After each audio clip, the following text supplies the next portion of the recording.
Congressman Graves, do you remember the first time you came to Washington, not as a staff member, but as member-elect, and what you were thinking? I do, and actually have a little bit of a unique story in that I came up for sort of part of orientation, but the problem is that Louisiana has the latest schedule in the country, so we were technically still in a runoff. I was not a member elect. What they did, because Louisiana had a runoff in December, was that they invited both of the candidates that were in the runoff to come up. I was a little afraid to look presumptuous, so I came into orientation just a couple of times. Otherwise, was just doing a bunch of meetings up here. A lot of politics in Louisiana when it comes to congressional redistricting that impacted your decision to leave the House. How does it work in your state, and how do you think it should work? Well, it works by the legislature drawing the maps, and I think that's an appropriate solution. The problem is, in this case, is that they had folks that came in that gave some misinformation to the legislature, told them that they had to redraw the maps whenever that's not at all what the court says. So the legislature acted upon bad information. They drew maps that I feel very confident will get thrown out by the courts because I think it violates all three redistricting principles. And it really is a disservice to the citizens of Louisiana by drawing all these crazy lines. It looks like you gave a kid a crayon to draw the districts.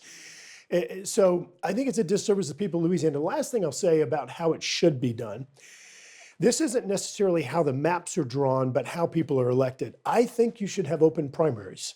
And you're seeing differences. The state of Louisiana had open primaries for decades, and unfortunately, they just moved to a closed primary beginning in the 2026 election. But you think about it, at the end of the day, you have to represent everyone. You have to represent all the constituents. Why should you spend half of the election ostracizing or isolating half of the people you're going to be representing? And I just think I think the model is wrong. I think an open primary system makes more sense, and I wish that more states would do it that way. Well, doesn't that get to one of the core issues of why many people say Washington is broken? What is the incentive for a Republican like you to work with the Democrats because you may be primaried 2 years from now? And you talk about gerrymandering, and that's a huge issue when it comes to how members approach their own reelection. Sure. So I think if you draw districts that are incredibly red or incredibly blue, you don't really provide a tolerance for folks to work across the aisle. If you have a closed primary system and a very red or very blue district, then it makes it even harder. But then here's the kicker. The kicker is that, look, all day long in the House, as you well know, the House rules allow for the majority party to do whatever they want. They elect the chairman and chairwomen. They decide which bills are going to come up. They make all the decisions, and you only have to have a simple majority vote. So going into this next Congress with just a two-seat majority, Republicans will still determine which bills come up. But in the Senate, you have a different set of rules. You can't pass bills, with the exception of reconciliation, on a partisan basis. So if you want to get something through the House and send out a press release, yes, you can do it all day long on a partisan basis. If you want to make a difference, if you want to make change, if you want to enact laws, you've got to have a different strategy and think about the common denominator of the Senate and actually do things on a bipartisan basis. And so, look, I think it's unfortunate because we're moving in a direction of perverse incentives of rewarding the people that are more bombastic or provocative, the people that also aren't getting anything done. And so, said another way, I think we're moving in a direction of incentivizing inaction. So to your point, is the biggest divide in Washington not necessarily between the D's and the R's or the president and Congress, but between the House and the Senate? I will quote former Dean of the House, John Dingell, who said that the other party is the opposition. The Senate is the enemy. I get a kick out of a lot of the things that John Dingell has said over the years, but I don't think you necessarily have to look at it like opposition. I think you have to look at it like a body that is operating under a different set of rules. And so, I'll say it again. If you just want to send out a press release and say this passed the House, fine. You can do things partisan all day long. If you want to actually enact laws, you've got to think about the scenario that you're operating under. And for example, right now, Republicans have one half of 1/3 of government. They just have the House. You have a Democrat majority in the Senate right now, and you have a Democrat president. So to come in and tell the American people that this Republican strategy, you're going to ram it all the way through the process, it's a pipe dream. And so, look, as much as I may want to get something done, you've got to assess sort of what's on the board. And I often use a football analogy. Look, represent LSU and would love for LSU every single play to get a touchdown. But they have this little thing of resistance called the defense, the other team that is there to stop that from happening. So you have to recalibrate. Let me get a 2-yard run. Let me get a 5-yard pass and continue marching down the field and making progress toward my ultimate objective, a touchdown. So as you look at your time in Congress, how much did you spend raising money for your own reelection? I spent a lot less time than most members. I don't like to do it. I'll be really candid. I don't like to do it at all. We were successful in raising money. I would like to think it's because we were very effective. Our team was really effective, and so I think it people sort of rewarded effectiveness. And these folks are getting things done. We want to be involved in their team. And on the 2 committees where we served, I think that we were probably the most active member of both committees in terms of getting things done, amendments and bills, and putting up opposition when bad ideas came up. And so look, I couldn't necessarily assign a percentage, but I will say that in most cases it was just a few hours a week because I don't like it. And because I think that it was a little bit easier for us because we were actually getting things done. But generally speaking, to your colleagues, a lot of money to run for office, to get reelected, a lot of time spent with lobbies here in Washington, D.C. How do you fix the system? How do you take some of the money out of politics and the time and effort that you spend, not you personally, but members of Congress, simply to get reelected? Yeah, you look at some of these battleground districts. I think I read numbers that approaching $40 million were invested on one side of a race alone. I mean, 40 million. 40 million. I mean, the numbers are just mind-boggling. Now, look, in our district, not even close. If we spent a few million, it would be remarkable. And so in a race like that or a district like that, one of these battleground districts, I couldn't imagine the amount of time that someone must spend trying to raise money. In terms of how to get money out of it, look, I honestly, I don't have a great idea or great solutions, but I think when you look at the amount of time that folks have to spend in some cases, it's obscene. When you look at the amount of money that's in politics, it's obscene. When you look at the manipulation or disinformation that occurs during campaigns, it's obscene. And again, I'd love to sit here and say we need to do 1, 2, and 3. I really have racked my brain on this when trying to figure it out. You could do things like saying that you can only relegate contributions to people that live in the districts and talk about ideas like this. But I think it's a really challenging situation when you look at the First Amendment and free speech and how to apply it to this quandary of way too much money in politics. One of the other things that I think you could do is revisit the role of parties and outside groups. But I really think that it's a very complex issue that does veer into a number of constitutional considerations. And I think that you probably need to pull a group of folks together to really sit down, bipartisan group of folks to really sit down and see if we can come up with some ways that actually make sense while obviously respecting the constitutional freedoms we have. Congressman Graves, what was your routine typically when the House was in session over the last decade? Yeah. So look, I was an office dweller. I slept in my office. I had an old Army cot that I'd pull out, and so mornings usually get up sometime between 5 and 6. I'd read news in the morning, drink a cup of coffee, and go downstairs to the gym. And I love going to run, so I'd go run outside in the mall. Sometimes work out in the gym with groups of folks doing weights and other things. Sometimes go swim, but just exercise and then shower and head off to meetings. And usually starting around 8 or 8:30 in the morning, and doing meetings, and then you usually go to committees, usually starting around 10 o'clock, and a whole bunch of constituent meetings during the day. Sometimes you do fundraising lunches, and then otherwise additional meetings and committee meetings and sometimes party meetings, getting into the early evening. Sometimes you have receptions, sometimes you have votes sprinkled in, but it wouldn't be uncommon for you to visit maybe 4 or 5 receptions in a night. You'd have different groups of constituents that are in town holding different receptions and other groups. And usually I'd go back to the office and read more news and do more work and try and fulfill promises and commitments I made during the day, respond to texts and emails, and usually get down to bed by about midnight and do it all over again the next day. So typically a Tuesday through Thursday schedule? Yeah, that's pretty regular. Yeah. Does that work, do you think, or should members be here more? It's interesting. So we have a direct flight, and it's easy for me to sit here and say, look, I think this works. It's fine.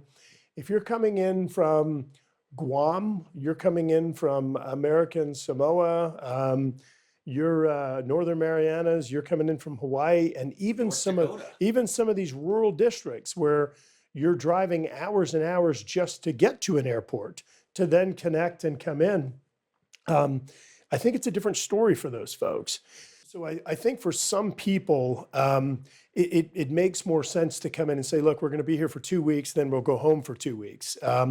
I think that makes more sense, but I think this model, look, for some folks, this model works fine. It does if you can get better air service and better flights. One of the things that I think they ought to consider doing is doing something like building a dormitory and doing something on housing to where it can be easier for members to actually work. And let me give an example. When I first came to Congress, I had a house and it was about a 15-minute walk away. And so I was walking at night 15 minutes, walking back the next day for 15 minutes.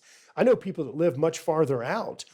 If you have a place that's on campus and just, we don't need anything nice, give them dorm rooms. I think it makes it much easier for your logistics. You can be right there. You can, you can have food and other things that are accessible, sort of like a military facility. And it makes it easier to work and makes logistics much easier. I think they ought to think about some things like that in order to make it easier to actually be here. Some people move their families up and things like that, and those are considerations for people that have long commutes. But I think the work, I think you've got tension no matter what you do. If you keep people here for 2 weeks or you keep them here for 4 days, you're going to have pros and cons with each. And I think you can do some combination of the two and probably be more effective here. When you go back home, do you spend more or less time with political leaders, community politicians versus constituents that may be less engaged politically? I'll tell you my favorite thing to do at home. I go make diner runs. I'll get up in the morning and I've got about 5 or 6 diners across our district where I'll go try and run through there for breakfast and I will go table to table and just go talk to people, because when you do polls, it's only the people that are going to respond to the polls. When you go engage people where they are, you get really candid feedback. I would put an hour and a half at a diner up against any pollster in our district. I'll tell you what the top 5 issues are. And so I think I spend more time with constituents, but look, I don't mean to diminish the role of our local leaders. Those are the folks that we're working on projects with. Those are the folks that are representing these different parishes. We currently represent 12 parishes in Louisiana. And so they play a really important role, and I like to stay engaged with all of them. Do you eat at all 5, 6 diners? We usually try and buy something just so we don't offend the owners, but we'll grab coffee and at least buy a meal. Don't necessarily eat it, but yeah. But I'm curious, as you do that, how does that change perhaps the perception of your constituents about what's happening in Washington versus what's happening back home? Well, look, it's hard to hate up close. And so, look, everybody's got a bias or prejudice against Washington. They do. And I think some of it's well-deserved. But if you go sit down and you talk to people and they say, hey, I read this on social media, or somebody sent me an email that said this, and you can sit down and actually walk them through it and say, well, let me tell you the other side. And so it has been fascinating. And I say I probably could count on one hand over the 10 years the number of bad encounters that I've had, or contentious ones, where we kind of just had to agree to disagree by the end of the conversation. Generally, and look, sometimes they're 30 seconds. People say, I want you to work on crime, thanks. And it's clear that they want to continue their breakfast. Other people, I've sat down with them for 30 minutes, interrupted their breakfast, sat down with them for 30 minutes because they wanted to talk and engage. And so, look, it's great for me. It really is. And I think it's really helpful for them because we're having a dialogue and we're able to talk through and understand one another a good bit better. One of the other things that I love to do is we were one of the first members of Congress to do live social media events. So virtual town hall meetings. People didn't have to get dressed up. You didn't have to drive to a single location. You can be at home in your pajamas with your beer, and you can be participating in a town hall meeting. Again, one of the first members and one of the most prolific members in doing Facebook Lives and other social media events, to where you're meeting people where they are, you're engaging your constituents and directly and able to go through and talk about issues and understand their criticism, their ideas, their priorities. We've had two speakers in this Congress. One of them was a good friend of yours, a mentor, I believe, Kevin McCarthy. Both of them are. Yeah. But when you went through the whole 15-round vote that was led in part by Matt Gaetz, what do you think that did for the institution and for your party? Look, I think it was a huge embarrassment. And you said that McCarthy was a friend of mine, and he is, and certainly has become a good friend. But when I engaged in January of 23 in the whole vote and deliberations and tried to negotiate a solution, Kevin McCarthy didn't ask me to do it. And I didn't do it because Kevin McCarthy was a friend. I did it because I'm sitting there watching on C-SPAN up close these incredibly embarrassing votes and negotiations that are going on. The cameras are right there on the House floor picking up all the conversations and obscene behavior. And it was embarrassing. I look at Congress as being the board of directors for America. I look at America as being the most exceptional country in the world. And to see that going down in the aftermath of an election where voters, like it or not, they handed the reins, they handed the majority to the Republicans. And the fact that the Republicans couldn't even come together to elect a leader, I thought it was embarrassing. I thought it was unjust. And so I started working with groups of people trying to better understand where the conflicts were, where the problems were. And at the end of the day, I think that there were a lot of things that were done that were disingenuous, that were not true. I think a lot of the new members were misled, and so ultimately worked together and were able to get the votes that were needed to have a speaker elected and to allow us to move forward and actually address some of the priorities that America sent their representatives to Congress to actually address. As you know, Republicans criticized Democrats for not coming in to weigh in. They basically stepped back and said, you decide the speaker. Should the Democrats have done something more in hindsight? Or is that just DC politics? Yeah, look, I would love to sit here and say, oh, absolutely. And I think decades ago that would have happened. The reality is the current day House of Representatives is an incredibly partisan chamber, as I mentioned earlier. And so, whenever things like that happen, I usually flip it over. If Nancy Pelosi was in a quandary, would I have stepped in and helped her? Would other Republicans have stepped in and helped her?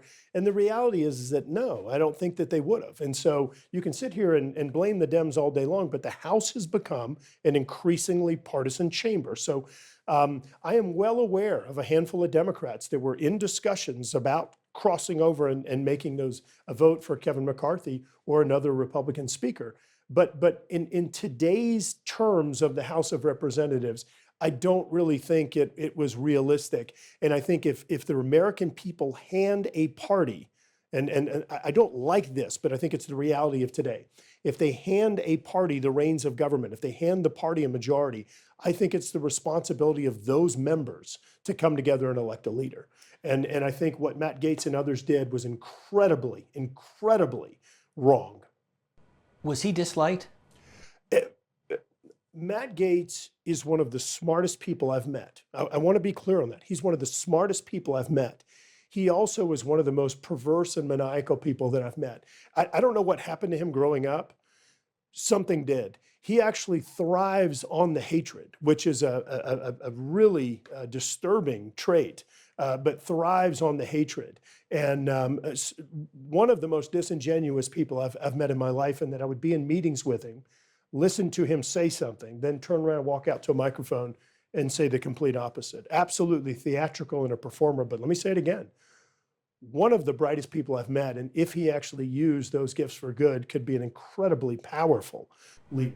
So, quick follow-up, what was the issue between Matt Gaetz and Kevin McCarthy? So my understanding is that the issue is that Matt Gaetz believed that Kevin McCarthy was the reason that the Ethics Committee had conducted an investigation or started an investigation of Matt.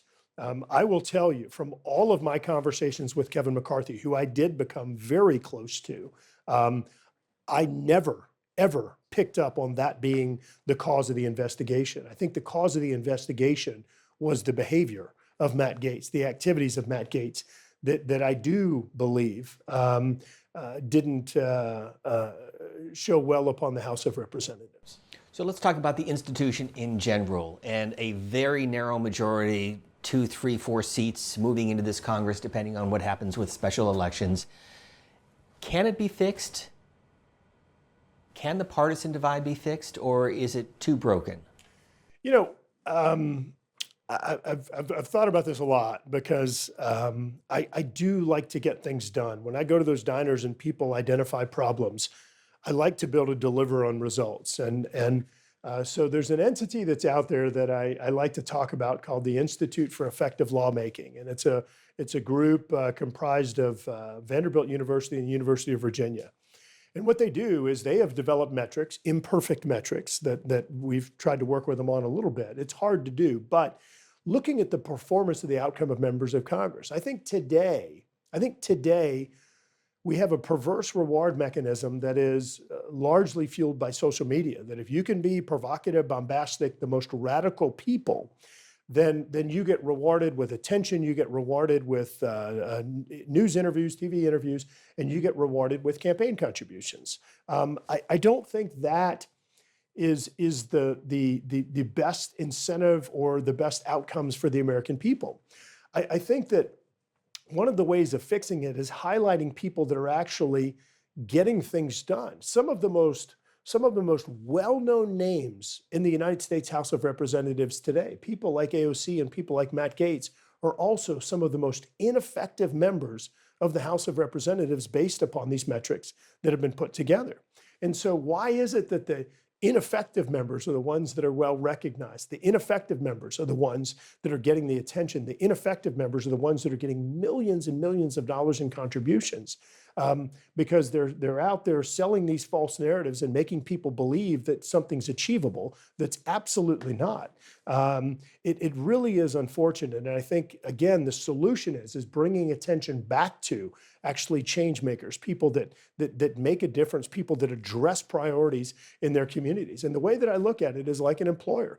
If I'm going to hire somebody, I'm going to want a return on that investment. Whether they're doing marketing, whether they're helping out with administrative work, I'm going to want an ROI on that investment. And I think that people need to look at their elected representatives the same way. Don't press that button because you recognize the name, because they went on TV and screamed something that you may feel yourself. Press that button because those people have actually made a difference, because they've addressed priorities in your community, and you can actually demonstrate or calculate a return on investment for their salary. So 2 final questions, and thank you, Congressman Graves, for your time. You are leaving this Congress. Why? I'm leaving because a few things. One, I've been here for 10 years, and I did staff for a number of years as well.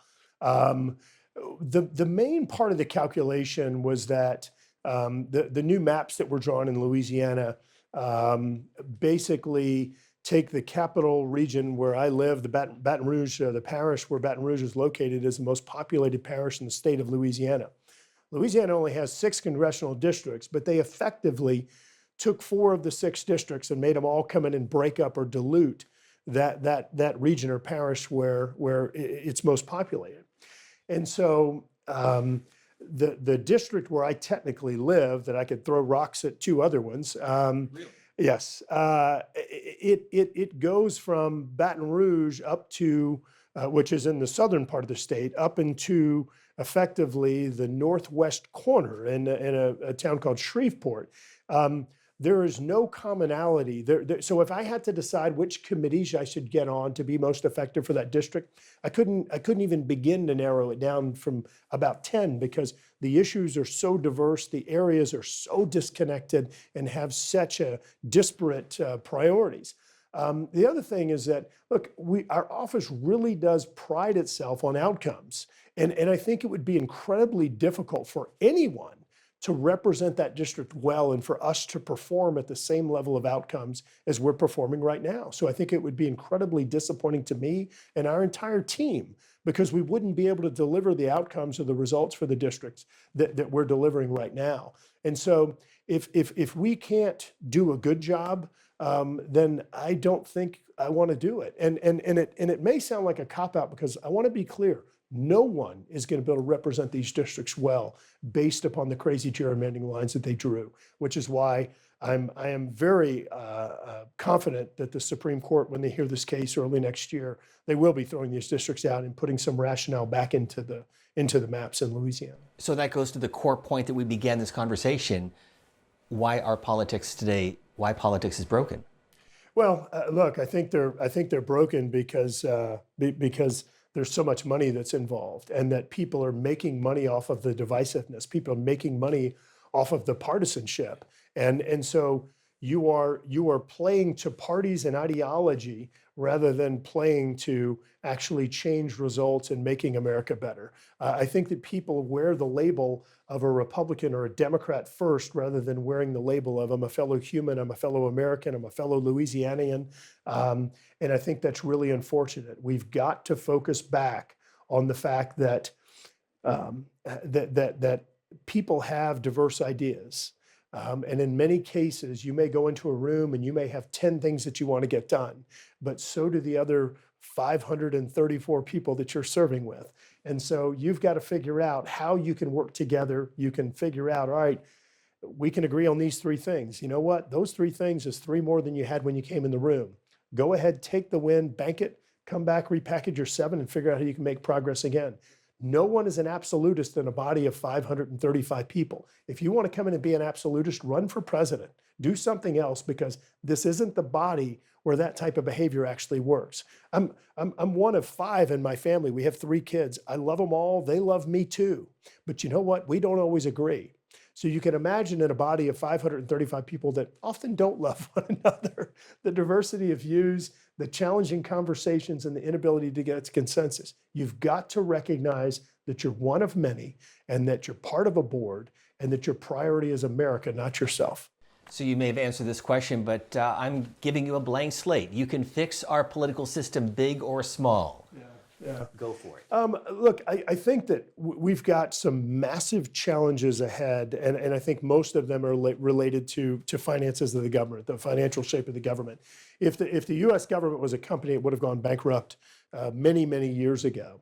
And I think that moving forward, we really do have to use technology to rate the performance of different government programs, different agencies, and use that information to help us improve efficiency and performance of outcomes. And that means everything from poverty programs, lifting folks out of poverty and our social safety nets, to things like infrastructure, helping to inform where and how we build roads, better utilization of state and local capabilities. The other thing is that we really have to turn attention to performance, outcome, and effectiveness of members of Congress, and not just Congress, but politicians across the board, because this direction we're moving in that plays to social media sensations, that makes Congress reality TV rather than the board of directors for the greatest country in the world. It's a dangerous trajectory. We've got to pull it back out and focus upon outcomes and effectiveness. Those are the 2 biggest things I would focus on. Again, performance and efficiency of outcome and dollars invested, and ensuring that members of Congress's performance is much more attention is focused on effectiveness and outcomes. Congressman Garret Graves, good luck. Thank you so much for being with us. You bet. Thank you.